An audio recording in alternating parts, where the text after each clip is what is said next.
दर्शकवृन्द नमस्कार। कार्यक्रमको अर्को नयाँ श्रृङ्खलामा आज पनि यहाँलाई हार्दिक स्वागत छ। हामी यो कार्यक्रम लिएर हरेक दिन आउने गर्छौँ यसै बेलामा। एनटिभी प्लसबाट, एनटिभी कोहलपुरबाट अनि एनटिभी इटहरीबाट फरक समयमा दैनिक रूपमा यो कार्यक्रम प्रस्तुत हुने गर्छ। नेपाल सरकार, स्वास्थ्य मन्त्रालय, राष्ट्रिय स्वास्थ्य शिक्षा सूचना तथा सञ्चार केन्द्र र नेपाल टेलिभिजनको संयुक्त प्रस्तुति यो कार्यक्रममा हामी आम जनमानसमा देखिएका स्वास्थ्य सम्बन्धी विभिन्न समस्याहरूको समाधान खोज्ने प्रयास गर्छौँ। त्यसका लागि विभिन्न विज्ञहरूसँग कुराकानी पनि गर्ने गर्छौँ। दर्शक महानुभावहरू, हामी सबैले सँगालेको एउटा साझा राष्ट्रिय आकांक्षा छ, समृद्ध नेपाल, सुखी नेपाली। यो तब मात्रै पुरा हुन्छ जब हरेक नागरिकले स्वास्थ्य सेवाको अनुभूति गर्न पाउँछन्। त्यसैले संविधानको मौलिक हकमा पनि स्वास्थ्यलाई राखिएको छ। यसको अर्थ हरेक नागरिकले स्वास्थ्य सेवा पाउनु मौलिक अधिकार हो। त्यसो भए यो अधिकार प्रत्याभूत गराउनका लागि सरकारले के कसरी कदमहरू चालिरहेको छ, हामीले कार्यक्रममा यो पनि समेट्ने गरेका छौँ। हामी कार्यक्रममा स्वास्थ्य समस्याका समाधान मात्रै खोज्दैनौँ, सरकारले गरेका कामका चर्चा गर्छौँ, समीक्षा गर्छौँ र कतै खबरदारी गर्नुपर्ने छ भने त्यो पनि गर्छौँ। कतै गरेका राम्रा कुरा छन् भने तिनको प्रयास पनि गर्छौँ। हजुर, आज पनि हामीसँग यस्तै केही सामग्रीहरू रहेका छन्। हाम्रै दैनिक जनजीवनसँग, हाम्रै स्वास्थ्यसँग काम लाग्ने जोडिएका केही सन्दर्भहरू आज हामी प्रस्तुत गर्दैछौँ।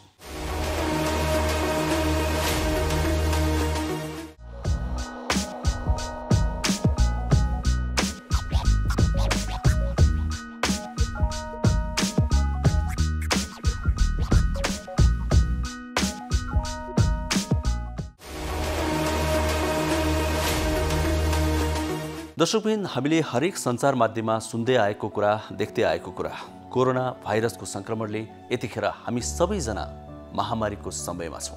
यो महामारीबाट कसरी बच्ने र बचाउने यो खोज्नु अहिलेको सबैभन्दा ठूलो आवश्यकता हो। त्यसपछि अरू सबै कुराहरू आउँछन्। त कोरोना महामारीको कारणले, कोरोना संक्रमणले धेरै थरीका व्यक्तिहरूलाई सताउने सम्भावना रहेको कुरामा त अब दुई मत रहेन। यसबाट कोही पनि अछुतो रहन सक्दैन कि भन्ने आशंका पनि व्यक्त हुन थालेका छन्। त्यसमध्ये पनि दीर्घरोगीहरू भने अझै धेरै यसबाट प्रभावित भइरहेका कुरा प्रमाणहरूले बताइरहेका छन्, देखिरहेको छ। त्यसो भए क्यान्सरका बिरामीहरूले यस्तो समयमा कसरी बच्ने, यो विषयमा आज हामी एउटा विशेष सामग्री प्रस्तुत गर्दैछौँ। अनि अर्को कुरा, कोरोना भाइरसको खोप र औषधि कुनै पनि पत्ता लागि नसकेको आजको परिप्रेक्ष्यमा विभिन्न किसिमका प्रयोगहरू भइरहेका छन्। यस क्रममा केही परम्परागत औषधि विधिहरूको पनि प्रयोग गरिराखिएको छ। चीनले अकुपङ्चर उपचार पद्धतिको पनि प्रयोग गरेर रोग प्रतिरोधी क्षमता बढाउन सकिन्छ भनेर एउटा परीक्षण गरिरहेको छ। त्यो के हो त? त्यस्ता परम्परागत विधिहरू के हुन सक्छन्? आज हामी यो विषयमा पनि खोजमूलक सामग्री प्रस्तुत गर्दैछौँ। अनि हामीसँग रहेको अर्को एउटा सामग्री छ, एकजना कोरोना सङ्क्रमित व्यक्तिको आइसोलेसन अनुभव। आइसोलेसनमा रहँदा एकजना व्यक्तिले कस्तो अनुभव गर्छ, यो समाजलाई के आग्रह गर्छ, के सन्देश दिन्छ, यो पनि आजको कार्यक्रममा हामी प्रस्तुत गर्नेछौँ। सुरुमा भने आउनुहोस्, क्यान्सरका बिरामीहरूले यो सङ्क्रमणबाट बच्न र भइसकेको छ भने अझै त्यसबाट पार पाउन के कस्ता कुरामा ध्यान दिनुपर्छ भन्ने विशेष सामग्रीहरू समेटेर तयार पारेको यो एउटा कुराकानी। कोरोना भाइरसको संक्रमणको विश्वव्यापी प्रकोपले जनमानस प्रताडित छ। दीर्घरोगीहरूमा कोभिड-19 को असर अझ बढी छ। कोरोना भाइरस क्यान्सरका बिरामीहरूलाई सर्यो भने यो बढी प्राणघातक हुने देखिएको छ। कोरोना भाइरसका कारण क्यान्सरको निदान र उपचारमा ढिलाइ र सम्भावित संक्रमण त्रासले क्यान्सरका बिरामीहरूलाई बढी चिन्तित बनाएको छ। अध्ययनहरूले तत्काल निदान भएका वा पुराना र उपचारको क्रममा रहेका क्यान्सरका बिरामीलाई कोभिड-19 को संक्रमणले बढी हानि गर्ने देखिएको छ। विभिन्न ठाउँका अध्ययन अनुभव अनुसार कोभिड-19 संक्रमित क्यान्सरका बिरामीहरूमा बढी जटिल रूप लिएको, भेन्टिलेटर सेवा चाहिने र कतिपयको मृत्यु समेत भएको देखिएको छ। अर्कोतर्फ क्यान्सरका बिरामीलाई चाहिने उपचारमा अस्पताल आवतजावतका क्रममा पर्याप्त भौतिक दूरी कायम हुन नसकेर कोरोना भाइरसको संक्रमण हुने सम्भावनाबाट बचाउन पनि चुनौतीपूर्ण छ। अपरेसन सेवा, किमोथेरापी सेवा, रेडियोथेरापी सेवा आदिका क्रममा कोभिड-19 को संक्रमणको कारणले समस्या भइरहेको छ। बिरामीको चेकअप, अपरेसन सेवा, केमोथेरापी लगाउने, रेडिएसन थेरापी, अस्पतालमा भर्ना हुने आदि काम धेरै पटकको आवत जावतमा गर्नुपर्ने र परिवारका सदस्य वा सहयोगीको पनि साथ आवश्यक पर्ने र धेरै ठाउँमा विभिन्न व्यक्तिसँग भेट गर्नुपर्ने भएकोले भाइरस सर्ने सम्भावना बढी हुन्छ। कोभिड-19 को प्रकोपका बीच क्यान्सरका बिरामीको उपचार कसरी गर्ने, बिरामीहरू कसरी सुरक्षित हुन सक्छन्, यही विषयमा क्यान्सर रोग विशेषज्ञ डाक्टर विजेश राज घिमिरेसँग हामीले संवाद गरेका छौँ। क्यान्सरको बिरामीहरूमा अथवा अरू कुनै पनि दीर्घरोगी जुन बिरामीहरू हुन्छ, क्यान्सरमा पनि एउटा त्यसमध्ये एउटा रोग हो हैन। त्यसमा चाहिँ कस्तो हुन्छ भने मान्छेहरूको इम्युनिटी, मान्छेलाई जुन रोगसँग प्रतिरोधात्मक क्षमता जुन हुन्छ त्यसको कम भएको हुन्छ र क्यान्सर लाग्दैमा भनेर होइन कि क्यान्सरको उपचार विधि जुन किमोथेरापी, अब रेडियोथेरापी, सर्जरी, यो बेलामा चाहिँ मान्छेहरूको के हुन्छ भने ड्युरिङ ट्रिटमेन्टको टाइममा र पछि लिइसकेपछि पनि उपचार गरेर निको भइसकेपछि पनि पछि पनि चाहिँ कम के भन्छ उनीहरूको इम्युनिटी कम हुने भए हुनाले यस्तो मान्छेहरूमा चाहिँ अरू मान्छेहरूभन्दा चाहिँ जोखिम चाहिँ 2-3 गुणा नै बढी चाहिँ हुन्छ। हामीले चाहिँ अहिले के गरिरहेको छौँ भने अब क्यान्सरमा चाहिँ कस्तो हुन्छ भने बिरामीहरू बारम्बार आइरहने हुन्छ हैन। अब रेडियोथेरापी दिनु पर्यो भने 1.5 महिना दिनुपर्ने हुन्छ, किमोथेरापी पनि टाइममा दिनुपर्ने भए हुनाले हामीले चाहिँ हरेक मान्छेलाई चाहिँ के भन्छ ट्रिटमेन्ट के भन्छ यो कोरोना यो हाम्रो पिसिआर गरेरै लिन्छौँ भन्ने होइन। हामीले के गरिरहेको छौँ भने सर्जरी गर्ने बिरामी र रेडियोथेरापी गर्ने स्टार्ट गर्ने बिरामी र बाहिरबाट आएका बिरामीहरूलाई चाहिँ हामीले कोरोना यो कोभिड मतलब हामी पिसिआर गराउँछौँ। होइन भने चाहिँ हाम्रो हस्पिटलमा हामीले यस्तो मेकानिजम डेभलप गरेका छौँ कि होल हस्पिटलमा चाहिँ सबैलाई चाहिँ कोरोना बिरामी नै हो भनेर चाहिँ सबै प्रिकसनहरू लिएर नै उपचार गर्ने गरेको छौँ। हाम्रो ओपिडीमा होस् या हाम्रो राउन्डमा होस् या सिस्टरहरूले ट्रिटमेन्ट गर्ने त उसमा होस्, हामी सबै चाहिँ आफ्नो फुल एउटा पिपी जुन आफ्नो प्रोटेक्सन या डिस्टेन्सिङ या ह्यान्ड हाइजिन यो सबै कुराहरू अपनाएरै हामीले चाहिँ उपचार गरिरहेछौँ। र यसमा चाहिँ हामीले यो कोरोना यो होइन यो भन्ने भन्दा पनि क्यान्सर बिरामीहरू जो आएका बिरामीलाई पनि हामीले ट्रिटमेन्ट गरिरहेका छौँ। र सबै बिरामीहरू अहिले राम्रो कुरा चाहिँ के छ भने इभन यो यस्तो कोरोनाको बेलामा पनि क्यान्सरको हाम्रो हस्पिटलमा खासै त्यति धेरै चाप घटेको छैन। त्यसले गर्दाखेरि क्यान्सरका बिरामीहरू लिइ पनि रहेछौँ, ट्रिटमेन्ट पनि पाइरहनु भएको छ र सबैलाई चाहिँ हामीले चाहिँ विथ प्रिकसन नै गरिरहेछौँ र त्यसै गरेर नै हामीले चाहिँ सबैको उपचार चाहिँ गरिरहेछौँ। विशेष गरी क्यान्सर बिरामीहरू अलिकति संवेदनशील भएको हिसाबले चाहिँ अहिले उहाँहरूको उपचार गर्न अथवा चाहिँ रोग नै पहिचान गर्न पनि कस्तो प्रकारको जटिलताहरू खेपिरहनु भएको छ, यहाँको अनुभव के छ? हाम्रो हस्पिटलमा अहिलेसम्म जम्मा 14 जनामा कोरोना अहिलेसम्म यो देखा पर्यो होइन। र यो सबै देखा परेपछि चाहिँ हाम्रो त्यो बेलामा के थियो भने गभर्मेन्टको पहिला चाहिँ के थियो भने कोरोना भइसकेपछि बिरामीहरू चाहिँ कोरोनाको डेजिग्नेटेड हस्पिटलमा पठाउने भनेर हामीले सबैलाई पठायौँ। त्यो कुरासम्म हामीले गरिरहेको थियौँ। त्यसको लागि हाम्रो हस्पिटलमा आइसोलेसनमा राख्यौँ, उनीहरूलाई त्यो गरेर हामीले सेफली पठायौँ। अहिले गभर्मेन्टले के भनेको छ भने हरेक हस्पिटलमा चाहिँ 20% के भन्छ बेडहरू चाहिँ कोरोनालाई हुनुपर्छ भनेर जुन भनेको छ त्यो चाहिँ किन मलाई सान्दर्भिक लाग्दैन भने नेपालमा विदेश जस्तो होइन। विदेशले त यो कुरामा फेल खाइसक्यो भने नेपालमा सबै किसिमका हस्पिटल छन् जसमा चाहिँ इन्फ्रास्ट्रक्चर खासै धेरै नभएको हस्पिटलहरू पनि छ होइन। सबै एकदमै के भन्छ मान्छे म्यान पावरहरू अब जुन गर्ने क्षमताहरू त्यहाँको इन्फेक्सन कन्ट्रोलको क्षमताहरू सबै भएको हस्पिटलहरू छैन। त्यसले गर्दाखेरि चाहिँ हरेक हस्पिटलमा चाहिँ क्यान्सरको बिरामीलाई पठाउनुको मतलब के हुन्छ भने क्रस इन्फेक्सन चाहिँ एकदमै धेरै हुने सम्भावना बढी छ। र अर्को एउटा स्टडीबाट के पनि आएको छ भने कोरोना डेजिग्नेटेड हस्पिटलमा विथ फुल प्रिकसन विथ फुल यो हाम्रो के भन्छ यो टाइम लिएर गर्दाखेरि चाहिँ इन्फेक्सन एकदमै कम देखिएको छ। तर इन्फेक्सन बढी कहाँ देखिएको छ भनेदेखि जुन हस्पिटलमा चाहिँ कोरोना डेजिग्नेटेड नभएको अरू हस्पिटलहरू जहाँ चाहिँ नर्मल हस्पिटलहरूमा चाहिँ बढी यो देखिएको हुनाले नि नेपालमा पनि हाम्रो चाहिँ सरकारसँग पहिलेदेखि नै माग हो हुँदा अहिले यसमा अलिकति काम पनि बढेको छ कि कोरोनाको लागि भनेर चाहिँ उपचार गर्न नपर्नेहरूलाई एउटा ठाउँमा राख्ने ठिकै भयो। उपचारै गर्नुपर्ने भइसकेपछि चाहिँ उनीहरूलाई कोरोनाकै डेजिग्नेटेड हस्पिटलमा विथ सबै फेसिलिटी भएको हस्पिटलमा सबैजना भएको हस्पिटलमा राख्यो भने चाहिँ त्यसको चाहिँ राम्रो हुन्छ। र अर्को चाहिँ हाम्रो क्यान्सर हस्पिटलको कुरामा चाहिँ के छ भने हाम्रो हस्पिटलमा सबै इम्युनो कम्प्रोमाइज भनौँ न, अब रोगसँग लड्ने क्षमता कम भएका मान्छेहरू नै सबै हुने भएको हुनाले त्यो हस्पिटलमा एकजनाबाट अर्कोमा सर्यो भने त त्यो भयावह स्थिति आउन सक्छ। सबैलाई सिम्टोमेटिक भएर सबैको ज्यान जान सक्ने पनि स्थिति आउन सक्ने भए हुनाले सबै हस्पिटललाई एउटै किसिमको हस्पिटल मान्नु हुँदैन। जेनरल हस्पिटल, क्यान्सर हस्पिटल, मृगौलाको हस्पिटल यी सबै भनेको फरक हस्पिटलहरू हुन्। त्यही यस्ता खालको हस्पिटलहरू क्यान्सरको मृगौलाको हस्पिटलहरू भयो भने अरू खालको हस्पिटल भनौँ बोन म्यारो ट्रान्सप्लान्ट गर्ने ठाउँहरू भयो। यस्ता ठाउँहरूमा चाहिँ के भने हामीले क्यान्सर बिरामीलाई मात्र उपचार गर्न पायौँ भने अनि हामी बल्ल अनि चाहिँ राम्रोसँग उपचार गर्न सक्छौँ। इटलीकै कुरा गरौँ न, इटलीले सबभन्दा उनीहरूको ठुलो मिस्टेक भनेकै चाहिँ हामीले चाहिँ सबै हस्पिटलबाट यसरी नै सुरु गऱ्यौँ र सबै हस्पिटलमा चाहिँ हामीले ट्रिटमेन्ट सुरु गरिदिएको हुनाले हाम्रोमा सबभन्दा धेरै इन्फेक्सन भयो भनेर इटलीले त्यो हामीले पहिला पढाए पनि थियौँ होइन। त्यस्तै गरेर नेपालमा पनि त्यस्तै हुनुपर्छ। गभर्मेन्टले अब बरु 2-4वटा हस्पिटललाई नै बरु फुल्ली के भन्छ कोरोना डेडिकेटेड गरोस्, टेकु टेकुको गरे जस्तै। अब टेकुमा पनि यहाँलाई थाहा छ, टेकु हस्पिटलमा मैले हिजो मात्र न्युजमा पढिरहेको थिएँ, त्यत्रो महिनादेखि चाहिँ ट्रिटमेन्ट गरे पनि त्यहाँ एउटा पनि क्रस इन्फेक्सन देखिएको छैन। भनेपछि कोरोना डेजिकेटेड हस्पिटलमा नेपालमै पनि कोरोनाको लागि पुरा प्रिकसन लिएर गरेको हस्पिटलमा अरू मान्छेलाई सर्ने सम्भावना हुँदैन, न कि सबै हस्पिटलले गर्न थाल्यो भनेदेखि चाहिँ यो स्थिति भयावह हुन सक्छ। क्यान्सरका रोगीहरूलाई कोरोना भइसके पछाडि जटिलताहरू धेरै हुन्छन् भन्ने कुराहरू पनि भए। धेरै प्रकारका क्यान्सरहरूमा पनि कुन चाहिँ क्यान्सरलाई चाहिँ अलि बढी जोखिम छ भन्ने त्यस्तो केही छ? छन् त छ, हुन त यसै एज जेनरल क्यान्सर पेसेन्ट सबैको नै इम्युनिटी चाहिँ अलिक कम भएको हुन्छ। त्यसमा पनि उपचार गराइरहेका, स्पेसली किमोथेरापीहरू लिइरहेका, त्यसमा पनि ब्लड क्यान्सरको, लिम्फोमाहरूको या ट्रान्सप्लान्टका पेसेन्टहरू, बोन मेरो ट्रान्सप्लान्टका यी पेसेन्टहरूमा चाहिँ अलिक बढी र इम्युनोथेरापीहरू लिएर पेसेन्टहरूमा चाहिँ अलिक बढी हुन सक्ने सम्भावना हुन्छ। नभए अरूमा पनि हुने सम्भावना हुन्छ। नभए चाहिँ लामो समयसम्म किमो लिइरहनु पर्ने या उपचार गरिरहनु पर्ने मान्छेहरूमा चाहिँ यो अझै क्यान्सर यो अलिकति सर्यो भने अलिकति चाँडै नै बडीको इम्युनिटी कम भएको हुनाले यो सानै डोजमा उसमा पनि यसले चाहिँ सिम्टोमेटिक भएर चाहिँ मान्छेहरूलाई चाहिँ यसले घात गर्न सक्ने सम्भावना हुन्छ। अहिले एउटा समस्या पनि देखिएको छ, एउटा कुनै पनि रोग भएका अथवा चाहिँ अन्य दीर्घ रोग भएका बिरामीहरूलाई इनकेस कोरोना सङ्क्रमण भइहाल्यो भनेदेखि अस्पतालहरूमा जाँदाखेरि उहाँहरूलाई कोरोना रहेछ भनेर उपचार नगर्ने, रेफर गर्दा गर्दै बिरामीको मृत्यु हुनेसम्म पनि घटनाहरू हामीले सुनेका छौँ। एउटा क्यान्सर भएको बिरामीलाई चाहिँ कोरोना सङ्क्रमण भइहाल्यो भनेदेखि उपचार गर्न मिल्छ कि मिल्दैन, के भन्नुहुन्छ?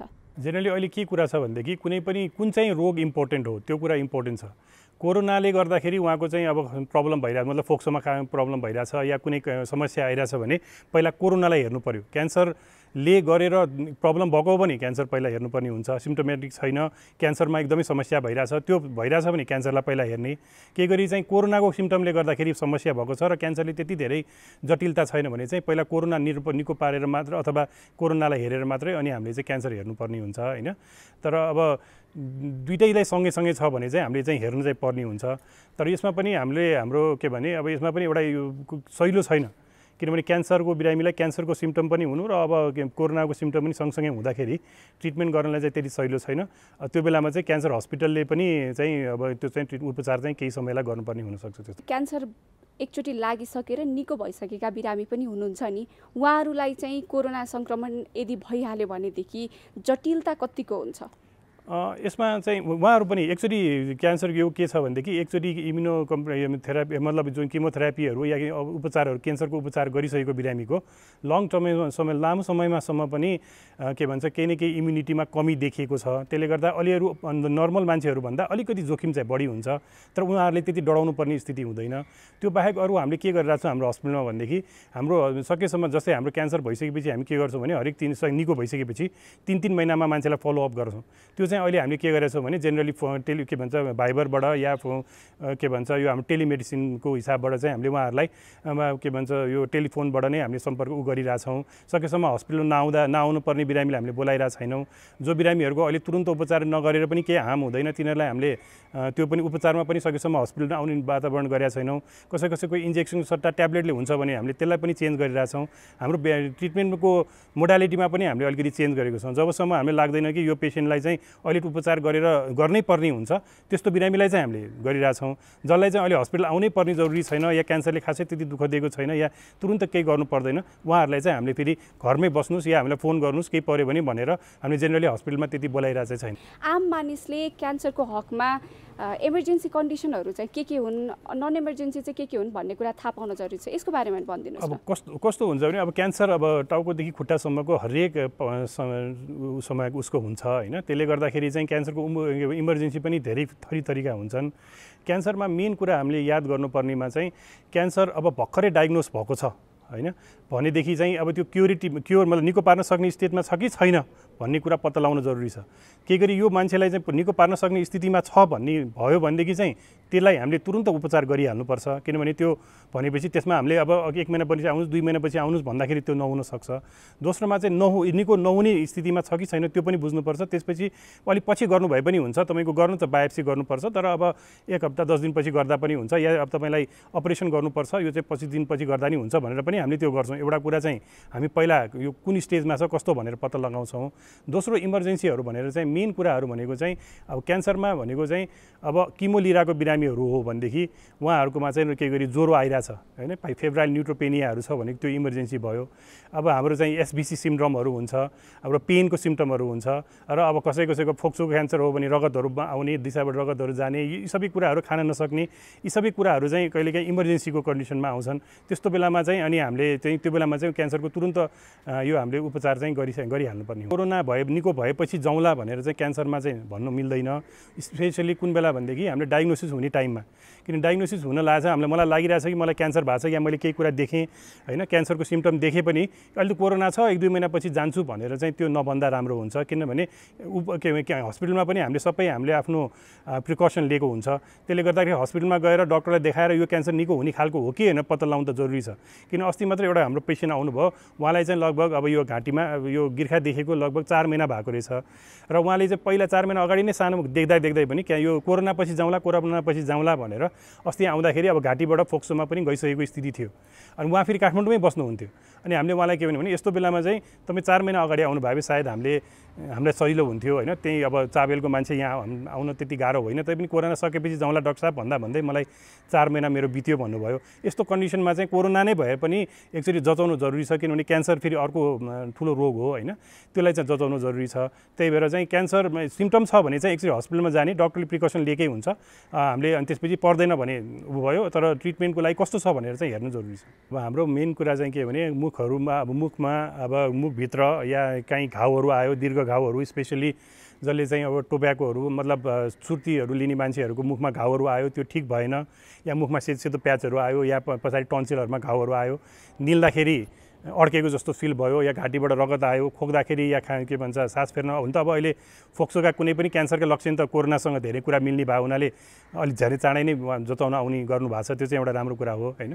त्यसले गर्दाखेरि अब दुब्लाउँदै जाने, जन्डिसहरू देखियो, कुनै घाउ निको भएन, धेरै डाइरिया, दिशामा रगत भयो होइन, अब अथवा ठाउँमा काखी मुनि या ब्रेस्ट स्तनमा कुनै ठाउँमा गिर्खाहरू भयो, अब यस्ता कुराहरू, या अरू मतलब अब स्किनकै कुरा गर्ने हो भने पनि अब यो जुन हाम्रो कोठीहरूमा कुनै चेन्जहरू आयो, या कहीँ गाँठाहरू देखियो होइन, यी सबै कुराहरूमा चाहिँ यो के हो भनेर हेर्न जरुरी छ। त्यही भएर क्यान्सर भनेको चाहिँ हरेक क्यान्सरको लक्षण डिफ्रेन्ट भएको हुनाले आफ्नो शरीरमा जे कुरा हिजो अस्तिसम्म थियो त्योभन्दा अलिकति फरक छ र त्यो कुरा धेरै दिनदेखि चाहिँ त्यसले चाहिँ निको भइरहेको छैन भने चाहिँ एक्चुअली यो क्यान्सर हो कि भनेर चाहिँ जचाउनु पर्ने स्थिति हुन्छ। त्यही भएर अब थाहा पाउँदै त्यो मैले अहिले जुन बिरामीको कुरा गरेँ उहाँले चाहिँ घाँटीमा एउटा गिर्ख देखेको पनि भइसकेको थियो, लगभग यत्रो गिर्ख देखेको आउँदाखेरिसम्म उहाँ धेरै पछिसम्म आउनुभयो, 3-4 महिनापछि। त्यस्तो चाहिँ नहोस् भन्न खोजेको। कसैको लामो समयसम्म गिर्खा रहिरहने हुन्छ नि शरीरमा, सानातिना गिर्खाहरू, तिनलाई पनि क्यान्सर हुन् कि होइनन् भनेर डाउट गर्ने कुराहरू छन् कि छैनन्? अब यसमा चाहिँ कस्तो छ भने धेरै जसो गिर्खाहरू चाहिँ क्यान्सर हुँदैन। अब नेपालमा संसारमा सबभन्दा धेरै अब देखिने भनेको एउटा लाइपोमा भनेर एउटा बोसोको डल्लोहरू हुन्छ जुन एकदमै धेरै मान्छेहरूको शरीरमा देखिन्छ होइन। अब स्तनमै हुने पनि लगभग 75% गाँठोहरू नर्मल खालका पनि हुन्छन्। त्यही भएर सबै ठाउँको गाँठोहरू नर्मल हुन्छ भन्ने देखिँदैमा हुँदैन। फेरि गाँठोको अर्को कारण भनेको घाँटीमा टिबीहरूको कन्डिसनहरूमा पनि गाँठागुठीहरू देखिन्छन्। त्यसले गर्दाखेरि तर पनि गाँठोहरू केही छ भने चाहिँ एक्चुअली डक्टरलाई चाहिँ यो के खालको गाँठो हो भनेर चाहिँ एक्चुअली जचाउनु चाहिँ एकदम जरुरी छ। तपाईँ एउटा चिकित्सकको नाताले चाहिँ यो कोरोना नियन्त्रण गर्नको निम्ति अहिले सरकारले के कुरामा ध्यान दिनुपर्छ? हो, एकदम इम्पोर्टेन्ट क्वेसन हो। यसमा चाहिँ के छ भने हामीले जबसम्म त्यो चेनलाई ब्रेक गर्दैनौँ तबसम्म यो हुँदैन होइन। ब्रेकिङ द चेन, त्यो चेन ब्रेक गर्नुलाई चाहिँ हामीले के गर्नुपर्छ त भनेदेखि टेस्ट नगरिकन त्यो थाहा नै हुँदैन जबसम्म सिम्टोमेटिक, किनभने धेरै जसो मान्छे एसिम्टोमेटिक भएको हुनाले कुन चाहिँ ठाउँमा चाहिँ छ भनेर पत्ता लगाएपछि त्यो मान्छेलाई चाहिँ क्वारेन्टाइनमा गरेपछि त्यसले त्यहाँबाट के हुन्छ नि त्यो चेन ब्रेक हुन्छ। होइन भने मलाई थाहा छैन र म अब घुमै छु भनेदेखि मैले त्यो सबैतिर सार्दै गइरहेको हुन्छु। त्यही भएर फर्स्ट थिङ भनेको चाहिँ गभर्मेन्टले चाहिँ धेरै टेस्टिङहरूलाई चाहिँ एकदमै नै धेरै बढाउनुपर्छ, जति सकिन्छ त्यति बढाउनुपर्छ।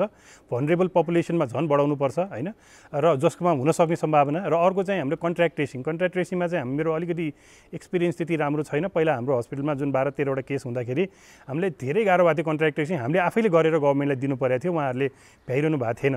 त्यसले गर्दाखेरि कन्ट्याक्ट ट्रेसिङ पनि त्यत्तिकै इम्पोर्टेन्ट छ किनभने जबसम्म हामीले चाहिँ यो मान्छेलाई मात्रै एउटा मान्छेले 10वटा मान्छेलाई सार्न सक्ने भए हुनाले उसले भेटेका मान्छेहरू को हो भनेर बिचमै रोक्न सक्यो भने त्यो अगाडि बढ्दैन। हामीले 2जना मान्छेलाई मात्रै छोड्दियौँ भने के भने 8जना मान्छे त्यो 2टाले फेरि अर्को 10जनालाई सारेर यो बढेको बढे हुनसक्छ। अब अलिकति डरलाग्दो कुरा चाहिँ जुन अहिले काठमाडौँ उपत्यकामा जुन किसिमबाट बढिरहेछ यो अझै पनि बढ्दै गयो र यस्तै गरेर चाहिँ यो अब अलिकति के भने सिम्टोमेटिक र अलिक कडा खालको जुन देखिरहेछ यो बढ्दै गयो भने अब 1-1.5 महिनामा हाम्रो स्वास्थ्य संस्थाहरूले धान्न सक्ने हाम्रो हस्पिटलमा जुन इन्फ्रास्ट्रक्चरहरू छ, जुन भेन्टिलेटर आइसियुहरू छ त्यो धेरै कमी भए हुनाले मान्छेहरू उपचार नपाएरै मर्न सक्ने सम्भावना हुनसक्छ। त्यो बेलामा चाहिँ एकदम भयावह स्थिति आउन सक्छ हैन। त्यसको लागि चाहिँ अहिलेदेखि नै हामीले चाहिँ त्यो इन्फ्रास्ट्रक्चरलाई पनि त्यत्तिकै साइड बाई साइड चाहिँ एकदमै नै इजिली 20% छुट्याउनुस् गर्नुस् भनेर मात्र होइन कि कसरी गर्ने, कसरी गराउने, कसलाई गराउने, कुन बाट गराउने, के सामान दिने, यी सबै कुराहरू मिलाएर गरेनौँ भने चाहिँ यो कोरोना हामीले चाहेको भन्दा पनि हाम्रै गल्तीले गर्दाखेरि झन् डबल ट्रिपल हुने, कोरोना आफ्नो कारणले होइन कि हाम्रो गल्तीले झन् डबल ट्रिपल हुने सक्ने सम्भावना चाहिँ बढी हुन्छ। टेस्टको सन्दर्भमा चाहिँ जसरी एउटा टेस्टलाई चाहिँ भनौँ न एउटा थ्रेसहोल्ड राखेर त्यसको काउन्टहरूको आधारमा टेस्टहरू गरिन्छ, यसमा पनि अलिकति डिबेटहरू छन्। यसमा यहाँले के भन्न चाहनुहुन्छ? यसमा एउटा नयाँ कुरा एकदम राम्रो छ होइन। अहिले भनौँ न अहिले के भनिन्छ भने यो कोरोनाको पनि 14वटा स्ट्रेन चलिरहेछ संसारभरि भन्ने कुरा छ।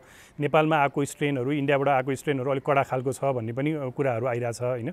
अब यसमा चाहिँ नयाँ कुरा के आछ भने यो आरटीपीसीआर जुन हामीले गर्छौँ यो भाइरसबाट, त्यसमा चाहिँ पहिलादेखि नै के हुन्छ भने यो सिटी काउन्ट भन्ने एउटा हुन्छ जुन चाहिँ काउन्टबाट चाहिँ 40 भन्दा माथिलाई चाहिँ नेगेटिभ, त्योभन्दा तललाई चाहिँ पोजिटिभ भनेर चाहिँ देखिन्छ।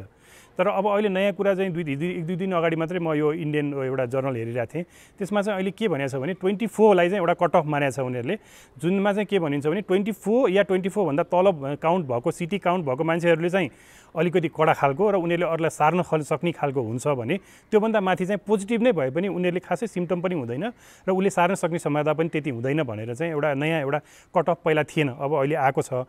त्यसले गर्दाखेरि यो चाहिँ फेरि हरेक सिटी यो आरटीपीसीआरमा चाहिँ यो सिटीबाटै काउन्टबाटै नै हुने भए हुनाले हामीले पनि अब चाँडैभन्दा चाँडै चाहिँ positive with city count of यति, मतलब यो पोजिटिभ तर उहाँको सिटी काउन्ट यति होइन। हाम्रो अब एचआइभीमा पनि हामीले CD4 काउन्ट गर्छौँ नि, एचआइभीमा गरे जस्तै यसमा पनि अब यो यतिमा चाहिँ यो सिटी काउन्ट चाहिँ यसको 20 भनेपछि यो मान्छे चाहिँ अलिकति सर्न सक्ने या सार्न सक्ने या अलिक कडा खालको भनेर अनि उसको चाहिँ ट्रिटमेन्ट अलिक फरक अरू अब जसको 25-30 आयो 35 आयो उसलाई चाहिँ घरमै बस्नुस् अथवा त्यो एउटा किसिमको हुन रणनीति पनि बनाउन सकिन्छ। त्यसले पनि गभर्मेन्टलाई पनि सहिलो हुन्छ। 400 जनामा जम्मा 15 जना मात्रै चाहिँ अलिक कडा खालको भयो भने 15 जनालाई मात्रै हेरि पुग्यो नि होइन। 400 जनामा 275 जनालाई त हामीले यो त्यसको त्यति कडा छैन भनेर उनीहरूलाई अलिक अर्कै किसिमबाट म्यानेज गर्न सकिन्छ। अब अहिले के भइरहेछ भने एकदमै कडालाई पनि घरै बस्नुस्, सिम्टम छैन भने घरै बस्नुस् अथवा अरूलाई गर्नुस्। त्यो गर्दाखेरि के भने भोलि त्यो पनि एउटा इम्पोर्टेन्ट चाहिँ एउटा नयाँ कुरा यो आएको छ। सायद अब केही दिनमा अब केही समयमा यो सिटी काउन्ट पनि हाम्रो अब सायद सबैको आउँछ होला। त्यो भयो भने यो उपचार गर्नलाई अझै सहिलो हुन्छ र यसलाई पहिचान गरेर कडा खालको चाहिँ को हो भनेर पत्ता लगाउन चाहिँ अलि सहिलो हुन्छ। नमस्कार, म डाक्टर प्रदीप गिवाली, पेसाले क्लिनिकल फार्माकोलोजिस्ट, अहिले नेपाल स्वास्थ्य अनुसन्धान परिषदको कार्यकारी प्रमुख हिसाबले म यहाँहरूलाई के भन्न चाहन्छु भने रेमडेसिभिर औषधि लगायत जुन आउन लागेका भ्याक्सिन भनिएको छ ती औषधि र भ्याक्सिनहरू विश्वमा धेरैजसो चाहिँ कम्पनीहरू क्लिनिकल ट्रायल 3rd फेजमा पुगेका चाहिँ औषधि र भ्याक्सिनहरू हुन् र नेपालमा आउन लागेका चाहिँ आएका रेमडेसिभिर र आउन लागेका भ्याक्सिन भनिएकोहरू सबै क्लिनिकल ट्रायल 3rd फेजमा छन्। यो कुरा मैले भन्न चाहन्छु। र त्यो क्लिनिकल ट्रायल 3rd फेज भनेको क्लिनिकल ट्रायल गर्दा 4वटा स्टेप मध्येको पहिलो र दोस्रो स्टेप पार गरिसके पछाडि तेस्रो स्टेपमा प्रवेश गरेका औषधि र भ्याक्सिनहरू हुन्। त्यो भनेको अर्थ के हो भने पहिलो स्टेपमा र दोस्रोमा चाहिँ कुनै पनि ड्रग र भ्याक्सिनहरूको इफेक्टिभनेस कतिको इफेक्टिभ छ, कति चाहिँ तपाईँको राम्रोसँग काम गरेको छ अथवा यसले कतिको असर गरेको छ, प्रतिअसर गरेको छ, यी सबै चाहिँ हेरेर थोरै पार्टिसिपेन्टमा हेरिसके पछाडि अनि तेस्रो चरणमा प्रवेश हुन्छ। र तेस्रो चरणमा प्रवेश गर्नको लागि अन्तर्राष्ट्रिय अथवा राष्ट्रिय लेभलका चाहिँ तपाईँको चाहिँ इथिकल हेर्ने संस्थाहरूले लाइक US FDA अनि United food and drug administration लगायतका संस्थाहरूले पास गरे पछाडि मात्रै तेस्रो चरणमा प्रवेश गर्ने भएको हुँदा यसरी तेस्रो चरणमा आइसकेका चाहिँ औषधि र भ्याक्सिनहरूमा के हेरिन्छ भने पहिलो र दोस्रो चरणमा आएका इफेक्टहरू कतिको थोरै देखियो, थोरै मात्रामा आउन सक्ने सम्भावना हुन्छ र केही रेयर चाहिँ साइड इफेक्ट चाहिँ तपाईँको चाहिँ गएर लार्ज पपुलेसनमा राखेर हेर्दाखेरि जुन रेयर साइड इफेक्टहरू छ त्यस्तो खालको चाहिँ देखिने हिसाबले चाहिँ हेर्दाखेरि चाहिँ तपाईँको चाहिँ पहिलो र दोस्रो चाहिँ सेफ्टी पार गरिसकेका औषधि र भ्याक्सिन मात्रै अनि तेस्रो चरणमा प्रवेश गरे हुँदाखेरि पहिलो दोस्रोको तुलनामा चाहिँ धेरै चाहिँ सेफ औषधिहरू भ्याक्सिनहरू चाहिँ तपाईँको ट्रायलको लागि तयार हुन्छन् र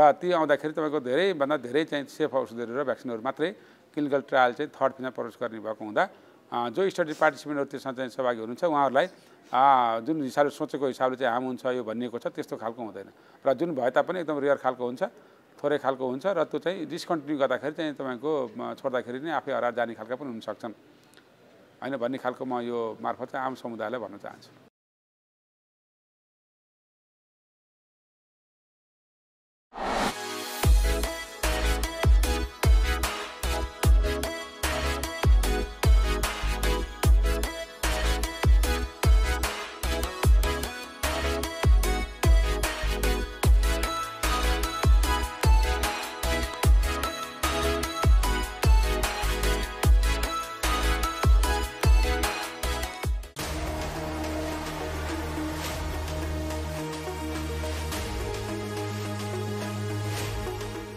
कार्यक्रम स्वस्थ जीवन हरेक दिन बिहान 7 देखि 8 बजेसम्म र पुनः साँझ 5 देखि 6 बजेसम्म एनटिभी प्लसबाट प्रसारण भइरहेको छ।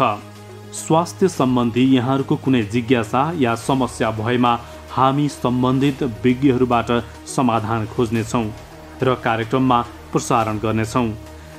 यसका लागि हामीलाई सम्पर्क गर्ने माध्यमहरू यस प्रकार छन्: फोन, एसएमएस र भाइबरका लागि 9843 5293 97, इमेल swasthjivan@ntb.org.np।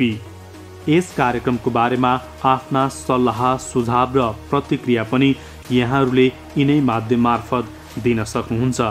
साथै कार्यक्रममा के कस्ता सामग्री, विषय वा विज्ञलाई समेट्नु पर्ला भन्ने विषयमा पनि सुझाव दिन सक्नुहुन्छ।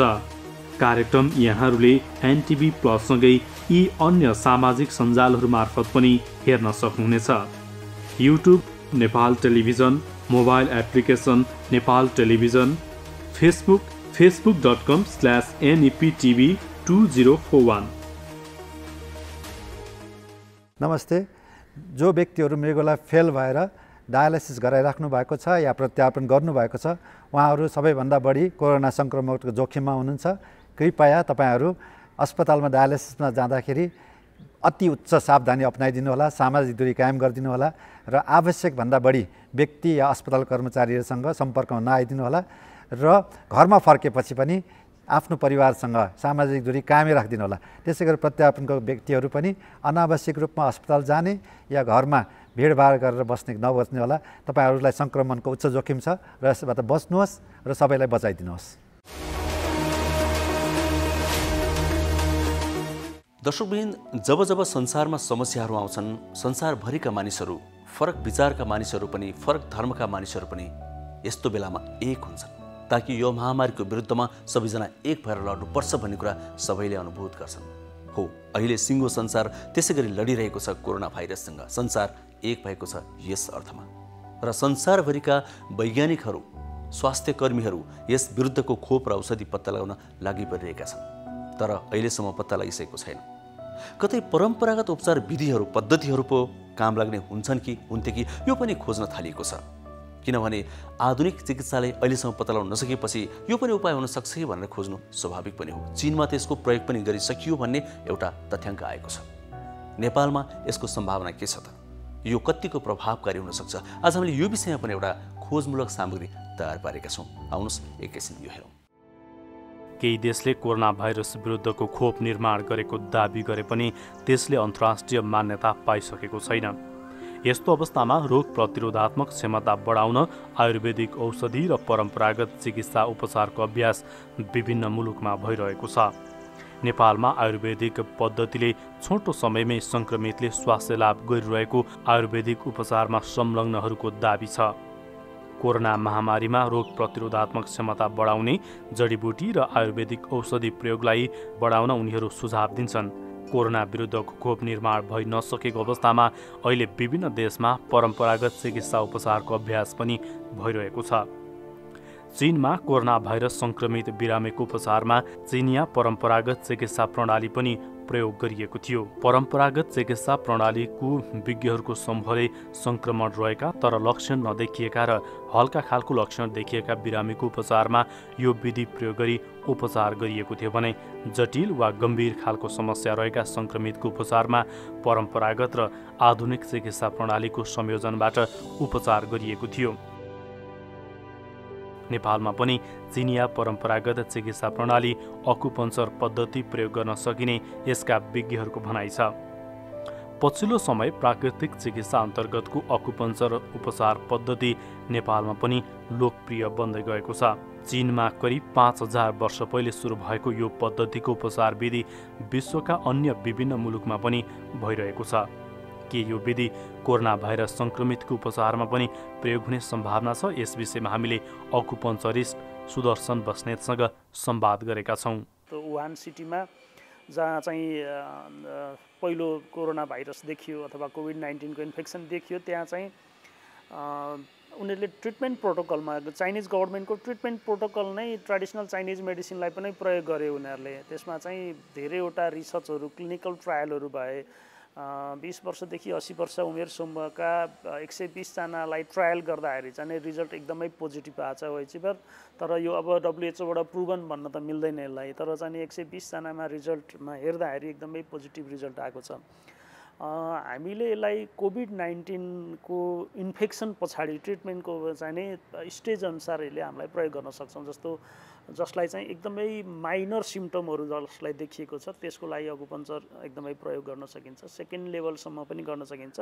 अब थर्ड लेभलमा पुगेका सिम्पटम्सहरू, थर्ड लेभलमा पुगेको केसमा चाहिँ फर्स्ट थिङ भनेको लाइफ सेभिङ हो। त्यो लाइफ सेभिङमा जाँदाखेरि चाहिँ हामीले हुन त त्यसमा तीनवटै लेभलमा गरेको देखिन्छ, जस्तो ब्रेथलेसनेसको लागि अथवा श्वास प्रश्वासमा चाहिँ समस्या आइसके पछाडि पनि नर्मल श्वास प्रश्वास चलाउनको लागि पनि अकुपञ्चरले चाहिँ इफेक्टिभ भएको चाइनाको रिपोर्टले देखिन्छ।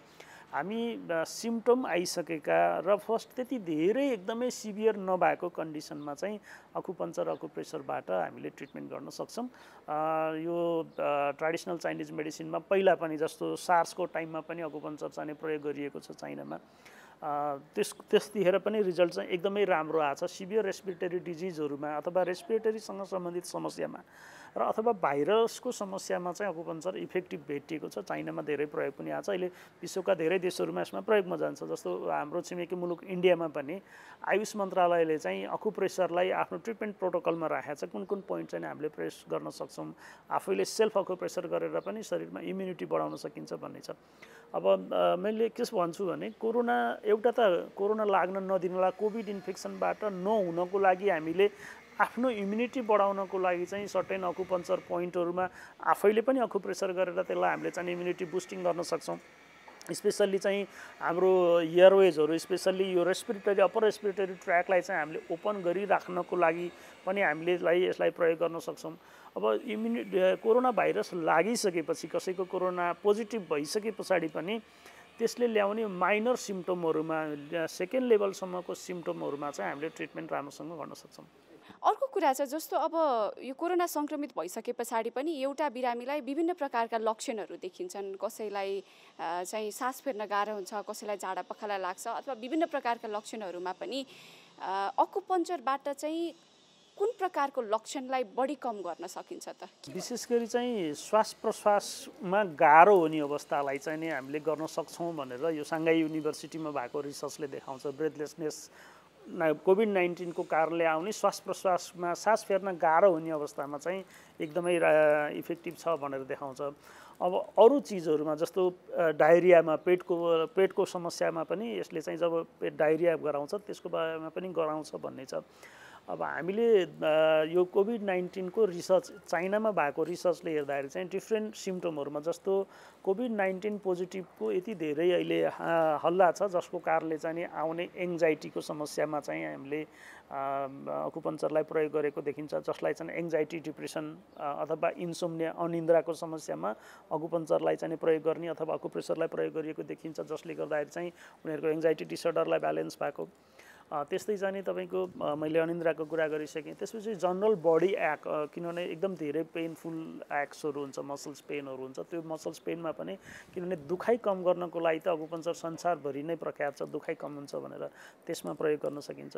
त्यस पछाडि एब्डोमिनल डायरियाहरूमा चाहिँ एब्डोमिनल पेनमा डायरियामा पनि अकुपन्चरलाई चाहिँ हामीले प्रयोग गर्न सक्छौँ। अर्को ल्युकोपेनीमा अब यो WHO मा पेपर प्रेजेन्ट भएर प्रुभन चिज एउटा के हो भने अकुपन्चरको एउटा साइन्टिफिक इफेक्ट भनेको इम्युनो इन्हान्सिङ इफेक्ट हो। इम्युनिटी बढाउँछ अकुपन्चरले भनेर चाहिँ यो पेपरै प्रेजेन्ट भएको छ, विभिन्न रिसर्चहरू भएको छ, जसले गर्दाखेरि चाहिँ शरीरमा जतिखेर चाहिँ यो कोरोना भाइरस अथवा कोभिडले चाहिँ हाम्रो ल्युकोसाइट्स अथवा WBC को साइट्सहरूलाई चाहिँ कम गरिदिएको देखिन्छ। त्यसलाई चाहिँ नि बढाइदिने काम पनि अकुपन्चरले चाहिँ नि गर्छ। र किनभने यो उसमा नै हाम्रो प्रुभनमा नै अकुपन्चरले ल्युकोसाइट्सको काउन्टहरू चाहिँ बढाइदिन्छ भनेर चाहिँ, लिम्फोसाइट्सको काउन्टहरू बढाइदिन्छ, ल्युकोसाइट्सको काउन्ट बढाइदिन्छ भनेर रिसर्चले धेरै अगाडि नै यसलाई प्रुभन गरेको छ। हामी त्यो उसमा पनि गर्न सक्छौँ। यति केसमा चाहिँ अकुपन्चर सबभन्दा बढी इफेक्टिभ हुन्छ। सबभन्दा पहिलो कुरा एङ्जाइटी, डिप्रेसन, निन्द्राका समस्याहरू आउँछन्, पेनमा आउँछ, ब्रेथलेसनेसमा आउँछ, पेटको समस्यामा आउँछ, र हेडएकहरूमा चाहिँ बेसरी हेडएक छ, त्यसमा पनि अकुपन्चर चाहिँ इफेक्टिभ भएको रिसर्चहरूले देखिन्छ। हुन त यो चाइनामा मात्रै अध्ययन भएको छ भनेर भन्नुभयो यहाँले। कति जति मानिसहरूलाई चाहिँ यो अकुपन्चर विधिबाट प्रयोग गरिएका उपचारहरू सफल भएको पाइएको छ? के छ यसको अवस्था? चाइनामा पनि यसलाई चाहिँ अकुपन्चर मात्रै प्रयोग गरेको भन्ने त देखिँदैन रिसर्चहरूमा। यो वेस्टर्न मेडिसिन सँगसँगै, किनभने कोभिड-19 शरीरमा प्रवेश गरिसकेपछि सिम्पटम देखिएको आधारमा चाहिँ कुन कुन मेडिसिन प्रयोग गरेको भन्ने देखिन्छ। जस्तो सिभियर प्रब्लम देखियो भने त उसलाई चाहिँ नि अक्सिजन दिने, भेन्टिलेटरमा राख्ने त्यो छँदैछ। सेकेन्डरी इन्फेक्सन रोक्नलाई एन्टिबायोटिकहरू पनि चाइनामा प्रयोग गरेको छ, एन्टिभाइरलहरू पनि प्रयोग गरेको छ। सबभन्दा पहिलोचोटि चाहिँ उसलाई कोरोनाको सामान्य सिम्पटमहरू देखियो भने त्यो सामान्य सिम्पटमहरूलाई रिलिभ गर्नको लागि चाहिँ अकुपन्चरको सँगसँगै एलोपेथिक मेडिसिनको सँगसँगै अकुपन्चर पनि प्रयोग गरिएको छ। चाइनामा चाहिँ कस्तो छ भने मोस्ट अफ दि हस्पिटलहरू चाहिँ ट्रेडिसनल चाइनिज मेडिसिन र एलोपेथिक मेडिसिन, वेस्टर्न मेडिसिन र ट्रेडिसनल चाइनिज मेडिसिन भन्छ चाइनामा, उनीहरूको कम्बाइन्डली चल्छ।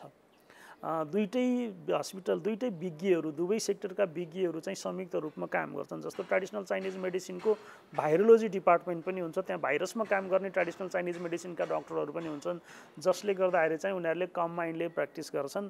र चाइनाको गभर्मेन्टले वुहान सिटीमा बनाएको प्रोटोकलमा पनि ट्रेडिसनल चाइनिज मेडिसिनलाई पनि प्रयोग गर्ने प्रोटोकल छ।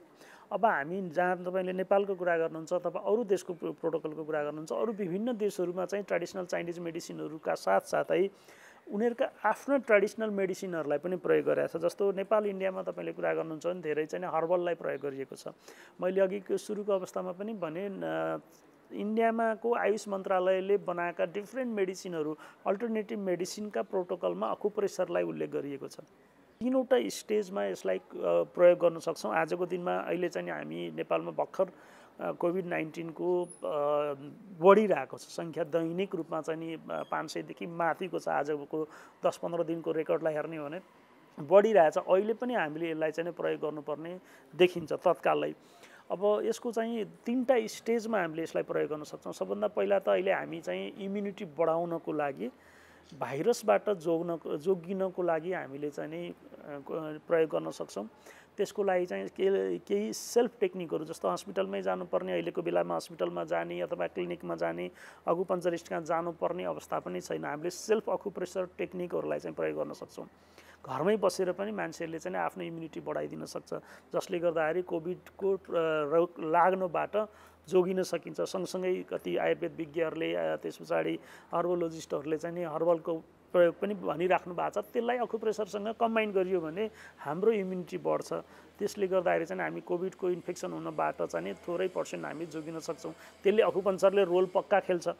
दोस्रो चिज चाहिँ नि नेपालमा हेर्दाखेरि धेरै प्रतिशत मान्छेहरू चाहिँ असिम्टोमेटिक हुनुहुन्छ अथवा माइनर सिम्टोमेटिक हुनुहुन्छ। सिम्टम देखियो, कोभिडको सिम्टम इन्फेक्सन छ, तर अलि अगाडि चाहिँ एकदमै यसको सिम्टमहरू एकदमै कम देखिन्थ्यो। कोभिड इन्फेक्सन पछाडि सिम्टम अलिक कम देखिन्थ्यो, माइनर सिम्टमहरू देखिन्थ्यो। त्यो माइनर सिम्टमको स्टेजमा चाहिँ अकुपन्चरलाई प्रयोग गर्न सकिन्छ। र अकुप्रेसरलाई पनि सेल्फमा अकुप्रेसरलाई पनि त्यसलाई प्रयोग गर्न सकिन्छ।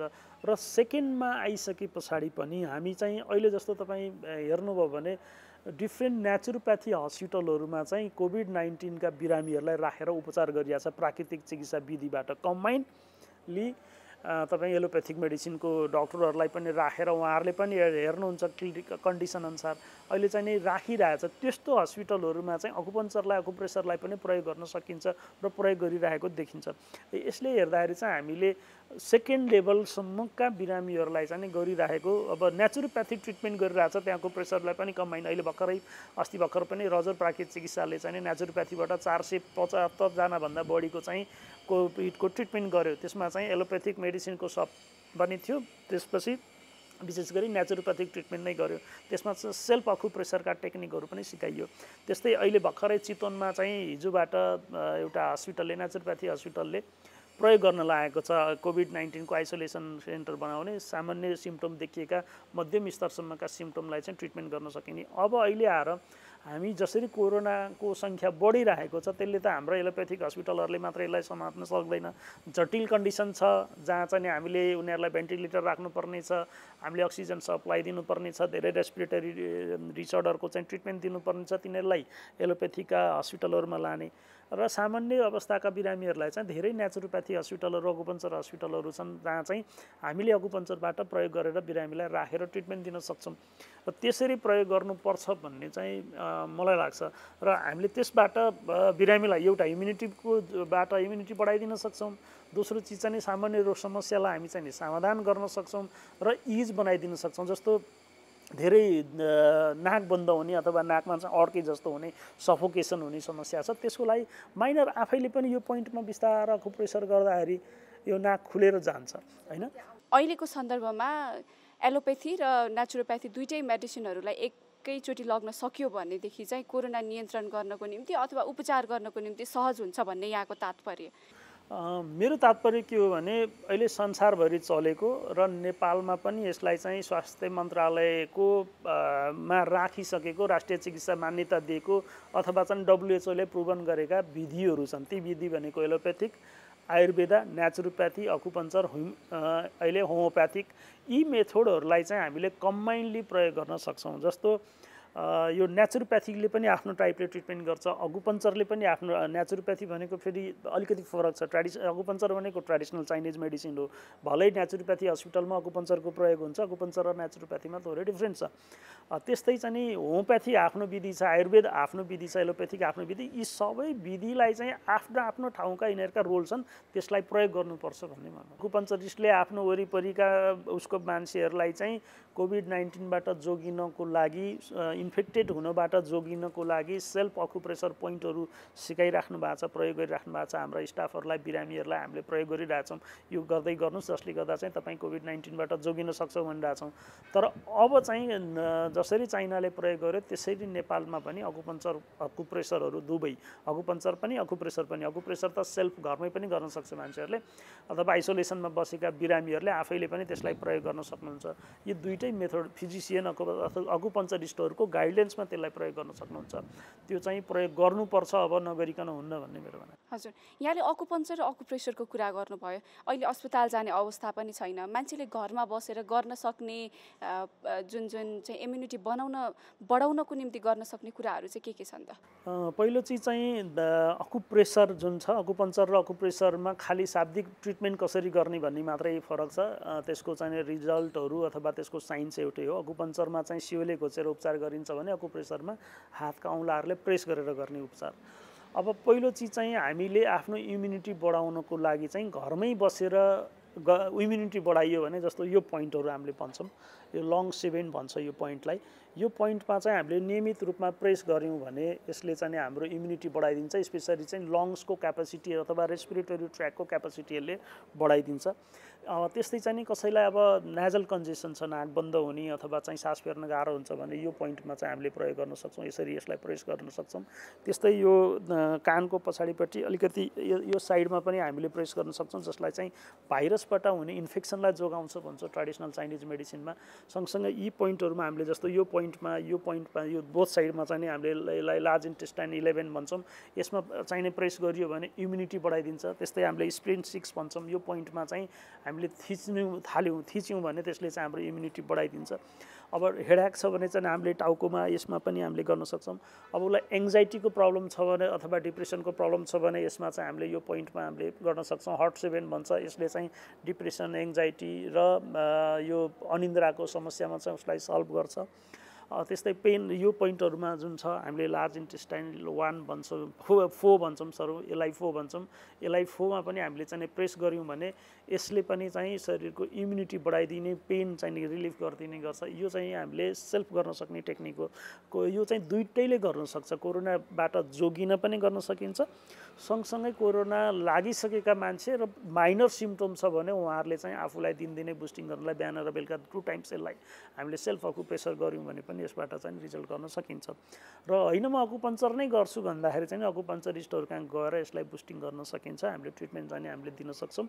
अकुपञ्चरिस्टहरूले चाहिँ अब आधिकारिक रूपमा अकुपञ्चरको सेक्टरमा स्वास्थ्य व्यवसायी परिषदमा दर्ता भएका अकुपञ्चरिस्टहरू कहाँ गएर यहाँहरूले चाहिँ देशैभरि जहाँ पनि हुनुहुन्छ अहिले उहाँहरूले गएर अकुपञ्चरिस्ट कहाँ पनि आफ्नो इम्युनिटी बुस्टिङको लागि र माइनर केसेसहरूमा चाहिँ आइसोलेसनमै पनि अथवा चाहिँ उसमा राखेर पनि सेफ्टी मेजरहरू चाहिँ अरूलाई ट्रान्समिसन नहोस् भनेर सबै सेफ्टीहरू मेजरहरूलाई चाहिँ प्रयोग गरेर अकुपञ्चरिस्टको पनि सहयोग लिन सकिन्छ। सेल्फ अकुप्रेसर पनि गर्न सकिन्छ। हजुर, आफैले गर्न सक्ने त भइ नै हाल्यो, तर जसले चाहिँ अस्पतालमा गएर अकुपञ्चरिस्टकै सहयोगमा गर्छु भन्नुहुन्छ उहाँहरूलाई चाहिँ यहाँले भन्नुभएका यी सबै उपचारहरू गर्नको निम्ति कति समय लाग्छ, कति समयको अन्तरालमा गर्नुपर्छ, के भन्नुहुन्छ? होइन, यो चाहिँ कोरोना पोजिटिभ भइसकेपछि इमिडिएटली कुनै सिम्पटम देखिहाले, अलिअलि माइनर सिम्पटम देखिने बित्तिकै हुन्छ। हाई फिभर छ भने चाहिँ अब हाई फिभरको लागि पनि हामीले चाहिँ नि ट्रेडिसनल चाइनिज मेडिसिनले चाहिँ चिङवेल पोइन्टकोमा जुन यो पोइन्टहरू हुन्छन् डिफ्रेन्ट पोइन्टहरूमा चाहिँ ब्लिडिङ गरेर ब्लड बाहिर निकालेर पनि त्यसले चाहिँ हामीले ज्वरो घटाउन सकिन्छ भन्छ ट्रेडिसनल चाइनिज मेडिसिनमा। त्यस्ता ब्लड एक्टिङ भन्छ अकुपञ्चरको भाषामा, त्यस्ताहरूलाई हामीले तुरुन्तै सँगसँगै जस्तो टेम्परेचर कन्ट्रोलमा पनि हामीले त्यसलाई अकुपञ्चर प्रयोग गर्न सक्छौँ। त्यस पछाडि अरूमा चाहिँ हाम्रो जनरली अकुपञ्चर 7 दिनदेखि 10 दिनको कोर्स हुन्छ अकुपञ्चरलाई बुस्टिङ गर्नको लागि। सिम्पटमको आधारमा मान्छेले दैनिक 1 पटक अथवा 2 पटक गर्न सकिन्छ। यो चाहिँ तपाईँको 7 दिनदेखि 10 दिनसम्मको कोर्स हुन्छ।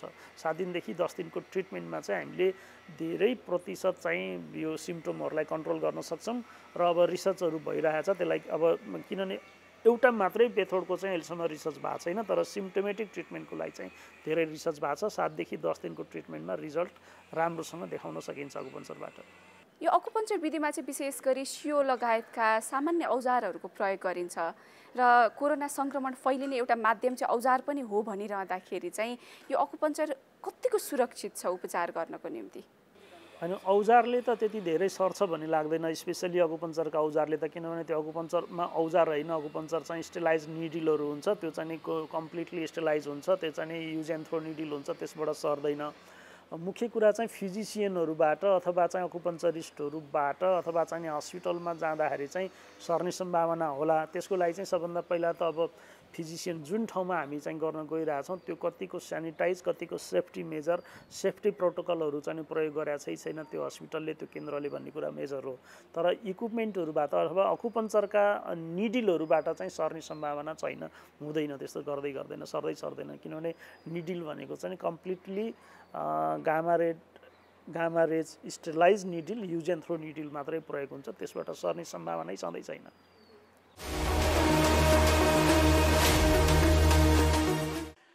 नमस्कार हजुर, हामी शिवशंकर प्ररिजाल जोगिन्दर पानवाला हजुर। अहिले देश हजुर यो कोभिड-19 को संक्रमणबाट बहुत थिल भएको छ। हिमाल, पहाड, तराई, मधेस, मेची, महाकाली, मलाई लाग्छ हजुर यो मेची भेगदेखि लिएर पश्चिमको लिपुलेकसम्म चाहिँ हजुर अहिले हामी कोभिडबाट चाहिँ बडा थिल भएको छौँ, अस्तव्यस्त भएको छ हजुर। बस तर हजुर कोभिड आउँदै गर्दा यो सङ्क्रमणले गाड्दै गर्दा हजुर, तर हामी आत्तिने होइन हजुर। हामी नेपालीको एउटा यही बानी छ हजुर, हामी चाहिँ हजुर खुसीमा मात्तिने अथवा दुःखमा आत्तिने हामी नेपालीले गर्दैन हजुर। अहिले कोभिड आए पनि हजुर हामी एउटा कुरो भन्छु हजुर, बस तपाईँ हामी कोभिडबाट हामी चाहिँ कसरी बचेको छु, मा कसम हजुर, हामी घरबाट निस्किन्न काम नभएसम्म। काम भयो भने त्यो पनि बहुत सतर्कता अपनाएर हजुर चाहिँ तपाईँको चाहिँ नियम पालना गरेर सामाजिक दूरी कायम गरेर मुखमा मास्क लगाएर निस्किन्छु। हतपत हामी घरबाट निस्किन्न। हुन त अब गाउँघरमा अब धान रोपियो, अब धान गोड्ने बेला छ, केही समयपछि धान काट्ने बेला हुन्छ। अब घर गृहस्थी गर्ने मान्छेहरूलाई कहिले घरबाट बाहिर निस्किनुपर्छ। निस्किँदाखेरि हजुर बस सामाजिक दूरी हजुर 2 मिटर सामाजिक दूरी कायम गर्ने हजुर। कोही मान्छेहरूसँग चाहिँ हात त मिलाउँदै नमिलाउने। र दोस्रो कुरो कसैले हातछिउँ गर्दैछ भने पनि हजुर यो कुइनाले यसरी कुइनाले छोपेर हातछिउँ गर्ने, हातछिउँ गरेको मान्छेबाट आफू टाढा पनि रहने होइन। यसो भयो भने हजुर यो हाम्रो यो कोभिड-19बाट हामी सबै हजुर बच्न सक्छौँ। र यो कोभिड-19 मलाई लाग्छ आफै डरले कापेर यो नेपाल भूमि छोडेर चाँडै नै हजुर भागिहाल्छ। बस यो हामीले यसो गरेछौँ, हजुरले पनि यही गर्नुहोस्। हजुरहरूलाई हामी पानवालाको नम्र निवेदन छ, हजुरहरूलाई हामी पानवालाको कोटी कोटी अनुरोध पनि यही छ हजुर।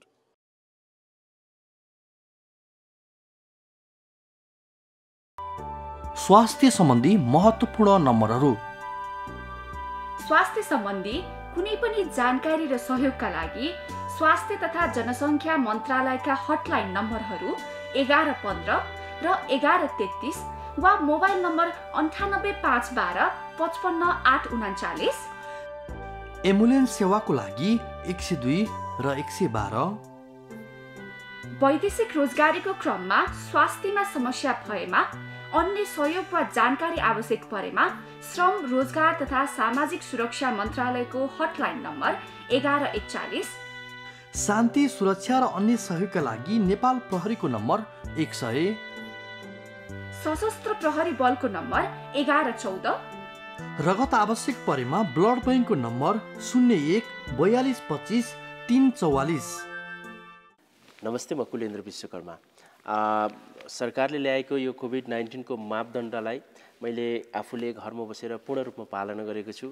मास्क प्रयोग गर्ने, सामाजिक दूरी कायम गर्ने अनि सेनिटाइजर प्रयोग गर्ने, सम्भव छ भने नभएदेखि साबुन पानी हामीसँग त जहाँ पनि उपलब्ध हुनसक्छ, त्यसैले साबुन पानीले मजासँग हात धुने र सम्भव भएसम्म आफू बाहिरबाट घुमेर गइसकेपछि घरमा बालबच्चा अनि वृद्ध आमा बुवा जो पनि हुनुहुन्छ उहाँहरूसँग केही समय अलिकति नजिक नहुने, यस्ता विभिन्न खालको उपायहरू अपनाइयो भने कोभिड-19बाट बच्न पनि सकिन्छ। त्यसैले मेरो आफ्नो अनुरोध के छ भने सम्पूर्ण हामी नेपाली दाजुभाइ दिदीबहिनीहरूलाई सम्भव भएसम्म घरमा बसौँ र अत्यावश्यक काम छैन भने बाहिर अनावश्यक नडुलौँ। नेपाल सरकारले ल्याएको यो मापदण्डलाई पूर्ण रूपमा पालना गरौँ।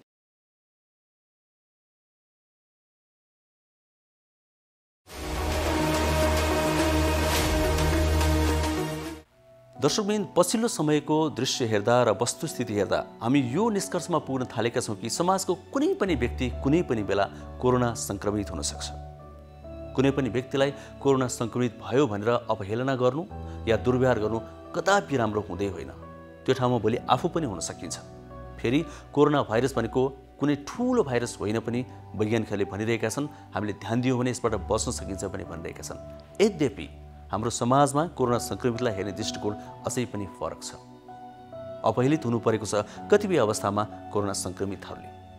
त्यसै कारणले हामीले पछिल्ला दिनहरूमा यो कार्यक्रममा कोरोना सङ्क्रमितहरूको आइसोलेसनबाटै अनुभव पनि प्रस्तुत गर्ने गरेका छौँ।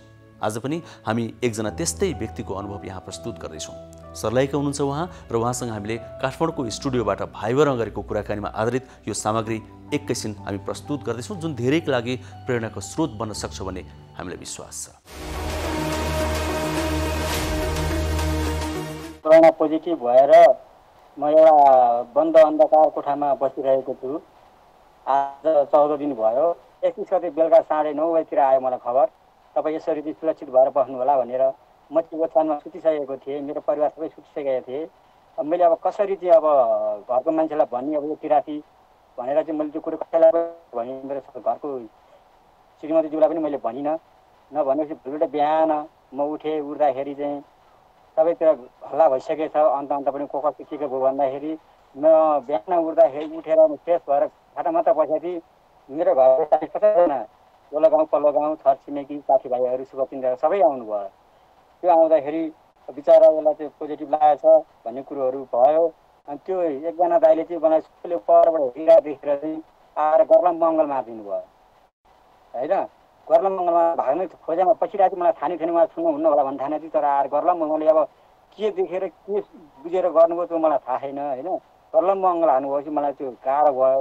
अनि गाउँका गाउँलेहरूले चाहिँ अब यो बच्चाहरूसँग पनि अब नबस टाढी बस त्यो एउटा 3 वर्षको छोरी एउटा 5 वर्षको छोरो आएर गर्लम मङ्गल मारेर बसे गरे। यो कुरोले मलाई अब समाजमा आउने मान्छेहरू डराइरहेछन्। मेरो वल्लो गाउँका मान्छेहरू डराइरहेछन्। अब एउटा माझी टोलको एउटा मान्छे पकाएर मासु ल्याएर मेरो घरमा छोडेर गयो। उसलाई भरे गाउँले घेरेर त्यो घरमा किन गयो भनेर रोक्लान् कि गाली गर्लान् कि भन्ने त्यो मनले मलाई त्यो कुरो छोइरहेको थियो होइन। म के सोच्थेँ भने मलाई सिम्टमै केही देखेकै छैन होइन। म न रुगा लागेको छ मलाई केही पनि भएको छैन। म एकदम कन्फिडेन्स भएर बसिरहेको छु होइन। बिरामीले चाहिँ के गर्नुपर्छ भने हात मजाले धुनुपर्छ। यो कोरोना लाए पनि नलाए पनि। अब यसपालि हेर्नुहोस् मैले अनुभव गरिरहेको छु कसैलाई पनि मेरो एरियामा कसैलाई पनि रुगाखोकी ज्वरो आएन फागुनदेखिको। किनभने यो मास्क लगाउने भएर धुलो परेन, हात ठिरै धुने भएर यो आफू सुरक्षित भएर सधैँ नुहाइधुवाइ गरेर त्यो पाइ मान्छेसँग थोरै मान्छेसँग नटाँसेर नहिँडेर यसले चाहिँ अहिले कसैलाई पनि रुगाखोकीहरू केही लागेको छैन होइन। त्यो बिरामीहरू चाहिँ के गर्नुपर्छ जस्तै गुर्दोमा चाहिँ यो मिठाहरू अब जडीबुटीहरू मिलाएर खाँदाखेरि त्यस्तै राम्रो हुन्छ होइन। कोरोना लाग्नै पर्छ भने कोरोना नलाग्नेले पनि खानुपर्छ होइन।